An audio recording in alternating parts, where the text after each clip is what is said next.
Sa kautungan, duha ka buok. O, makaanap kami yun niya. Kaluha pag yun. Babae o lalaki. Ay, mo na yung itawag nga swerte ta. Siyempre, kita ka ang blessing na sa kautungan, duha ka buok. Bilang lisod. Namin kaliwat na kaluhaan. Namin kaliwat nga kaluha. Ako po, napoy kay kaluhat na kuan. Akong igagaw o iwan kaluha.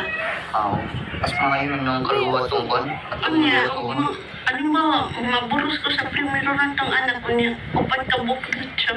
Ang patay din na mayobi. Abdul ba?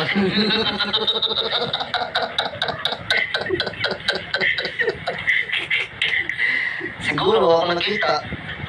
Ano yun? Tulo, triplets. Namoy, upat na ngayon walo. Pag upat to, baboy mo na.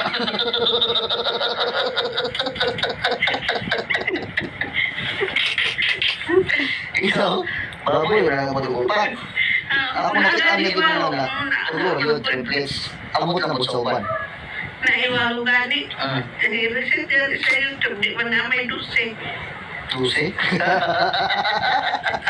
Ano yun, wala ba? Ani naman po ko. Ha? Ani naman po ko. Dose gid atong anak ani. Sayang ka na eh, paniti. Nagul pa. Uy, Gisela. I love you, be. I love you palangga. Love kita ka. Ang importante diha, ang atong pagigugma eh. Asal din